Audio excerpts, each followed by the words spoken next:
Good morning সবাইকে, কেমন আছো? এখন বাজে সকাল এই 9:30 মতো বাজে। একদম সেজে গুজে রেডি হয়ে গেছি। এই সাদা রঙের সাউথ ইন্ডিয়ান স্টাইল এই শাড়িটা, তো এরকম একটা শাড়ি পরেছি। যাব দক্ষিণেশ্বর কালী মন্দিরে পুজো দিতে। তো দিদি, মা, রিমি, তারপর মেয়ে সবাই কিন্তু রেডি হয়ে গেছে। শুভ কিন্তু রেডি হয়েও কাজ নিয়ে বসে পড়েছিল। তো তারপর সবাই আমরা নিচে চলে এসেছি। একটু পরেই শুভ চলে এসছে। আর তারপর আমাদের যে ক্যাবটা বুক করা হয়েছিল সেটাও কিন্তু চলে এসেছিলো। তো যথারীতি আমরা কিন্তু এই যে দেখো গাড়ি কিন্তু চলে এসছে।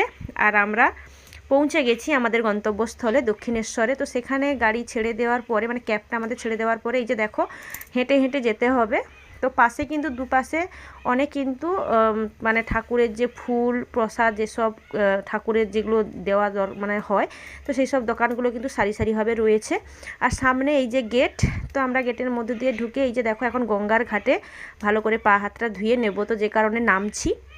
আর এখান থেকে কিন্তু দিদি অনেকটা গঙ্গা জলও নিয়েছে বাড়ি নিয়ে যাওয়ার জন্য। তো দুঃখের কথা একটাই যে ভেতরে কিন্তু কোনো রকম মোবাইল বা ক্যামেরা কোনো কিছুই কিন্তু অ্যালাউ নেই। তো যে কারণে ভেতরের কোনো ছবি তোমাদেরকে দেখাতে পারলাম না। পুজো দেওয়া আমাদের হয়ে গেছে। এই যে দেখো বড় করে আমার মেয়ে একটা সিঁদুর পরিয়ে দিয়েছে কপালে। তো মাথায় বড় করে, আমি মেয়েকে বলছি যে এত মোটা করে কেন পরালে। তো শেষে এই যে দেখো ছবিটা।